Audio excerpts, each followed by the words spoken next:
అయితే angry young man ఇంతకు ముందు చెప్పినట్టుగానే యాంగ్రీ యంగ్ మ్యాన్ అంటే ఎవర్ మీరే ఇంకా అది ఫర్ ఎవర్ తెలుగు ఇండస్ట్రీకి. సో అయితే చాలా ఎర్లీ ఏజ్లోని ఈ ట్యాగ్ రావడం వల్ల మీరు చేయాలనుకున్న క్యారెక్టర్స్లో అంటే అన్ని రకాల క్యారెక్టర్లో మీకు ఎక్స్పీరియన్స్ చేయడానికి అయ్యిందా? ఎవాల్వ్ అయ్యింది, చేస్తున్నా. మగాడు అని ఇంకో సినిమా చేస్తున్నా, అది angry young man క్యారెక్టరే.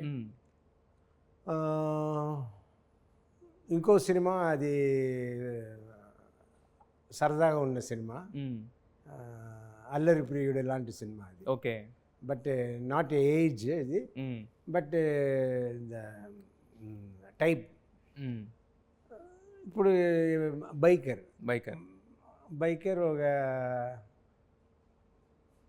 Good character అంతే చెప్పాలి. దానిపై చెప్తే నేను స్టోరీ అయితే స్టోరీ చెప్పేసాను. ఎందుకంటే మాకు ఆ బుల్లెట్ సునీల్ అనేది ఎప్పుడైతే అది రివీల్ చేశారో ఆ గ్లిమ్స్ అదంతా కూడా చాలా ఇదిగా అనిపించింది. ఇక్కడ ఈ గ్యారేజ్కి వచ్చి చూస్తుంటే అసలు అంటే ఇక్కడ ఎన్ని రోజులు షూట్ ఇక్కడ సగం సామాన్లే ఉన్నాయి. అవునా? సగం వెళ్ళిపోయింది. చాలా రోజులు చేసాము. నా గరాజ్ ఇదే. మీ గ్యారేజ్ ఇది అంటే ఓన్లీ దీంట్లోనే ఉంటుంది మీ క్యారెక్టర్ మొత్తం?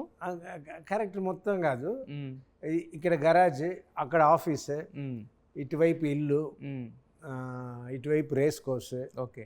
సో అన్నీ కంప్లీట్ ఒక ఇంటిగ్రేటెడ్ వచ్చేలా చేసుకున్నారు.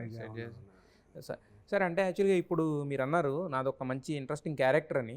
బట్ మీరు ఇక్కడ ఇలాంటి క్యారెక్టర్స్ మీకు ఎప్పటి నుంచో ఆఫర్ చేస్తూ వచ్చారు కదా చాలా. ఒక దాని ఒక ఫుల్ఫిల్డ్గా ఉంటేనే మనం చేస్తే బాగుంటుంది. నాకు ఫుల్ సాటిస్ఫాక్షన్ రాలేదు ఇంతకుముందు చెప్పింది. రెగ్యులర్గా ఉండింది, ఒక స్పెషాలిటీ లేదు. బట్ దీంట్లో స్పెషల్గా ఉంటుంది. నేనే కొత్తగా ఉంటా ఈ క్యారెక్టర్లో. ఓకే. సో అలాంటి స్పెషల్ టైప్ క్యారెక్టర్. ఓకే.